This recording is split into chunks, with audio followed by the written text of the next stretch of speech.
Alright everybody, we're gonna try this cutscene again. Hopefully it plays all the way through. Because we missed quite a bit of the lore. Because Janos didn't have sound for half the cutscene, so... Wish me luck.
You do not know me for the poor, oppressed beast that crouched here before?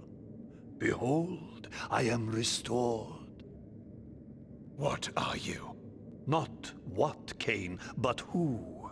My visage is unknown to you, but my name is not. Have you heard the story of the oldest vampire? Janos Audron. The legendary vampire of ancient days. How was this transformation possible? But Janos is dead. His heart torn from his body. Not dead, but imprisoned in this place. My blood was needed to power the device and feed the mass within. Starved of blood and sapped of life, I devolved into that horrible creature. The moment you poisoned the mass, I felt my strength return. That which is divine cannot be wholly suppressed. Divine? Your imprisonment has damaged your mind, Janos. The curse of vampirism is no mark of divinity. Ah, you must delve further back into history, Kain, to know the truth of our heritage. Long ago, and long before I first walked the earth, vampires were godlike, and our kind ruled the land. But we were opposed by another race, similar to ours in power, but different in method and intention. The wars between us flamed for 1,000 years, but we prevailed at last, and we banished our enemies from the face of the earth by powerful magic, sealing them into another plane of existence. What has this history lesson to do with my task at hand? Patience, Kain. The race that fought the vampires was the Hilden, the very Hilden that you have just encountered. They control the Sarafan. They are striving to wipe out the vampires, enslave the humans, and reclaim all Nosgoth as their own. They are the evil that plague us once again, authors of the demons and the device and all else that threatens the land. They have returned to enact a terrible revenge. I thought you said that they were banished. They were, Kain. But several centuries ago, one of the Hilden was able to return to our world. He then used his magic to draw other Hilden through, but had not yet the power to begin a full invasion. He required an army here, and humans to drain of energy. He learned of a legendary order whose purpose was to purge the world of vampires long ago. He revived this order, and the Sarafan were born again. The Sarafan Lord. It was he that broke through. But how? Now we come to your part in this story. When you chose to destroy the Pillar of Balance, you caused a rift throughout the world sufficient to breach through the dimensions. Was it I, then, who had engendered this war? No. I had been set, step by step, upon the path that led to this outcome. Hadn't this all been a Hilden plot from the beginning? My mind reeled at the implications. It was in this way that the Sarafan Lord was able to enter the world, by building a magical gate. This is the Hilden Gate. Close this gate, Kain, and all the Hilden within Nosgoth will perish. The gate sustains their existence. Precisely. It is their umbilical cord to the other world. When it is closed, they cannot dwell in our world. And so all the Hilden will die, and the Sarafan Lord, as one of them, dies as well. I see. Close the gate and kill the Sarafan Lord, Kain. Close the gate and shut the Hilden from the world once again. And how is this to be done? Let us go to Sanctuary. Vorador must be informed of all that has occurred, and a plan can be drawn to finish this once and for all.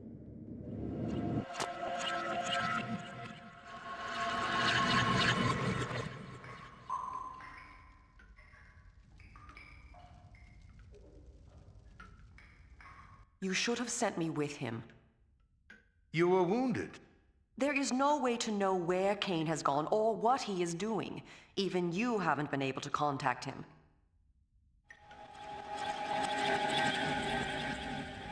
What's this? No, wait. Do I dare believe my senses? Janos? My sire. They killed you. No, far worse. But that is a story for another time. Oh, there will be no time for any of us. Vorador, we need your counsel. We were wondering where you were. I've been doing what I said I would do. Kain? The device? I have destroyed it.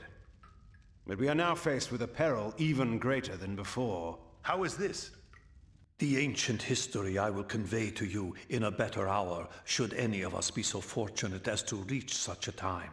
For this moment, you must believe me when I tell you your enemy, our great enemy, the Sarafan Lord, is one of a people that come from another world. His plan, beyond all others, is to bring this enemy race back into this world, from which my kind in another age once banished them. He must be prevented, or all our kind will perish. Sire, what must we do? He has created a base in this world, the Hilden City across the sea. There, he has opened a gate to bring his kind into our world. My plan was to teleport us to the Hilden City and launch a final assault on the Sarafan Lord. But now I find there is some kind of shield of magic that prevents me. If we are to fight them, that shield must be destroyed. Vorador, where is the Hilden City? Have any of your spies brought you this knowledge? Uma, what do you know of this? There has been, in the past months, enormous activity at the wharves.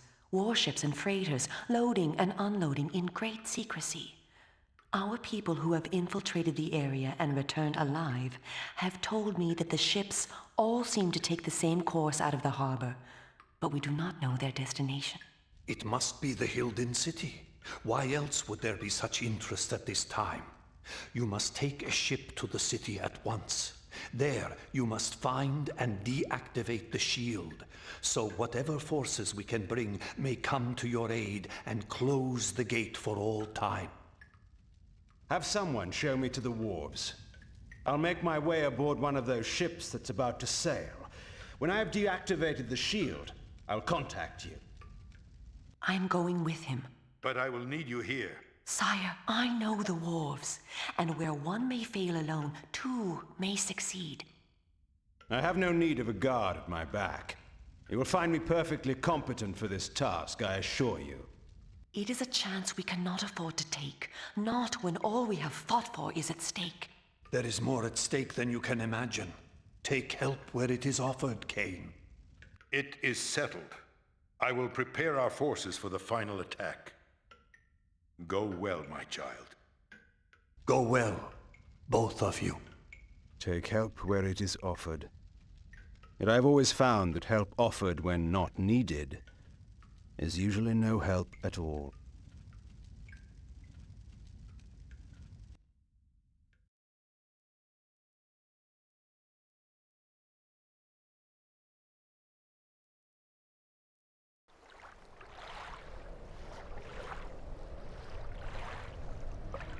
Borodor has said we must seek out a war galley. We should search the southern docks. What are the defenses here? The heaviest of all the Seraphan outposts. They control all trade and all travel to and from Meridian. The Seraphan are nothing compared to what I have faced and destroyed. Don't be so arrogant. Their finest warriors will be waiting within. The Glyph Knights are deadly. We shall see. Tell me one thing, Kain, before we go in. If you do kill the Seraphan Lord and recover the Soul Reaver, what then? You know the answer to that. Tell me. Then Meridian and all Nosgoth will become mine. And the vampire resistance? Well, you may do whatever you wish, of course. Of course. What? Do you take me for a fool? You dare! Borodor has told me all your stories, Kain. He said that you would stop at nothing to achieve your great ambition, absolute power. And when you control Nosgoth, are we to believe that you would let us vampires live and do what we wish? We are the only ones who could stand in your way. No, you will have to hunt us down and kill us. And how is that different from the rule of the Seraphan Lord? I will not defend or explain my actions to you, Uma. No one, not even you, will stand in my way. I thank you, Kain, for giving us this chance to defeat the Hilden for all time. But you have done enough. I shall be the one to find and kill the Seraphan Lord, and Nosgoth shall belong to the vampires once again. You fool. You have not the smallest chance of surviving such a battle. Now, give me the Nexus Stone, or I shall pry it from your thieving fingers as you convulse in death. Now the beast shows his true nature, and so quickly, too. I wish it had been otherwise for us, Kain.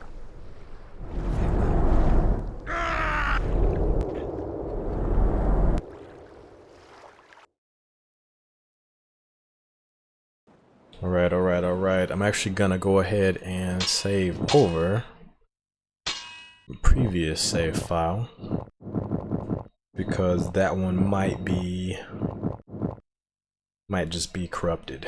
So which one was it? It was not the device. Oh really? Did I not save it? I guess technically not. So yeah, I'll do this one. Okay, and I'll also do this one, just in case. I have two. So, I have a list here of things I was thinking about while that cutscene was going on. The first was that Kain and Janos cutscene had a ton of exposition. It was very dense. So again, very annoying that didn't work the first time. Uma doesn't trust Kain, so my thing is, if you don't trust Kain, and you never did trust Kain, why revive him? I know that you guys were on the back foot, but it's kind of silly to revive a guy, let him do all this stuff for you, and then at the very end, like, you don't trust him. You already got this far with him. Unless you're gonna kill him, which you aren't because you still need him for the mission, that was not the right move to make. It's not that I don't necessarily agree with where she's coming from on that, because Kain is, Kain wasn't very convincing when she asked about the vampires. He mumbled. Kain never mumbles. So, do I think Kain would have slaughtered the vampires who opposed him? Actually don't. but maybe I'm going off of a version of Kain that doesn't exist yet.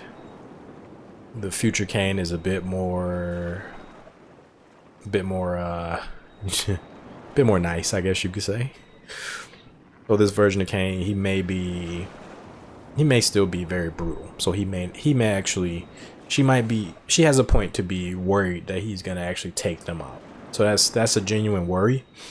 But my thing with the decision she made was that she actually went against Vordor's orders. Vordor didn't ask her to do that. Now, he may trust her with that. The fact that she did it, he may be okay with that. But the thing is, he didn't ask her to do that. So to some degree, Vordor trusted Kain more than Uma trusted Kain. So I think with her decision making, I think it was a bit too reckless. I think she should have just went with Vordor's orders, and things would have ended much better than they're gonna end at the end of this chapter. One thing I noticed about the characters of Vordor and Janos, they're very hideous compared to their Soul Reaver counterparts. I think part of that, I was looking at that cutscene, they got those like raccoon, almost domino looking masks, like the mask that Robin wore in like the 30s. They got those domino masks on, or Robin was like 1940, right? I think that was Robin's first year. But yeah, they're wearing those domino masks, Janos and Vordor, and I think that is a main reason why they're so fugly in this game, along with the fact that they have like very pointy claws. Like if you look at the claws in Soul Reaver and you look at the claws in this game, the claws in Soul Reaver look so much better because they look like actual like animal claws. And here they're just like long pointy fingers. It looks super weird, and they move their fingers really weird, and they move their arms really weird, like injured birds or something. They look like either injured birds or baby birds. Like looks really weird. And the eyes actually look really bad on, I think, every character except for Kain. Kain has like the best eyes, which isn't saying anything, but compared to Vordor and Janos, their eyes are really bad, so it adds to that like fugly look. What else? And I mentioned I wrote down here the 3 greatest vampires to ever live. So that's the cool part about that cutscene, was that in one cutscene we got to see the 3 greatest vampires to ever do it in the Legacy of Kain universe. We don't know a lot about the ancients, but in terms of destiny and fate, you don't get better than Janos, Vordor, and Kain. So I've always been asking for a long time for a Janos, Aldrin, and Vordor game. Maybe even a tandem game like a Shaolin Monks. Really like a Legacy of Kain Defiance, but with Janos and Vordor. I would play the shit out of that. They need to make that. They need to make that. Next time Crystal Dynamics has like an idea board, I'm going to propose Legacy of Janos Defiance. That's it. Vordor is going to be the other character. What else do I have here? Kain's drip is so immaculate. Look at it. Kain's drip is undefeated in this game, but it is so unnecessary. Why does anybody have to have this many spikes on? What does this do for you, Kain? It looks fucking cool. It looks fucking cool. But what is this like spider spike over here? These 3 spikes here on the shoulder. What does this do? What does this do for Kain? And that's about it. Those are the things I wanted to cover, so hopefully you guys enjoyed that. If you did, leave a like down below. Contribute to the conversation down below in the comments as well. Again, there's the cutscene was dense. It was actually 3 cutscenes in one. It was very dense and very packed with information. There was information about the Hilden. There was a callback to the initial Legacy of Kain. One thing I forgot was that all of this is possible thanks to changes that were made in Soul Reaver 2. And actually changes that were made in Defiance as well. It's interesting that they put Vordor and Janos in this game with no explanation of how they came back. It's almost like they just decided to put these guys in the game. I don't know if there was a plan in place before they did that. There is a lot of cut content for this game. One of them is the explanation for, or no, I think that was Defiance actually, was the explanation for Vordor's and Janos' revival. I think at least one of them. But is very strange that I feel like they just threw these characters in here with no care. That's what it feels like. But it could very well be Amy Hennig might have been playing a long game. It might have actually, I feel like it was a cover-up, but it is possible that she might have been playing a long game. Correct me if I'm wrong there. I'm not 100% on the production of Blood Omen 2. I'm not 100% of all the details. But that's what it feels like. It feels like they just did some stuff without really, you know, without knowing what the Soul Reaver team was doing. But regardless, I feel like the changes in this game are only possible because of Legacy of Kain Defiance. I feel like this game is post Legacy of Kain Defiance. And when we think about the 7th game in the series, or was it the 5th? The potential 6th game in the series, Dark Prophecy. That game would have starred a younger Kain, which I believe would be this Kain, and it would feature the older Kain from the Soul Reaver and Defiance games. So yeah, I think we would have seen, like, we would have got to see like more of what happened here in that game, because I think this game is post Defiance. I could be wrong. The timeline's crazy. It makes sense, but it's crazy. But yeah, that's all I wanted to address here. So appreciate you guys for watching. Take care of yourselves and your loved ones. Till next time, everybody. Peace.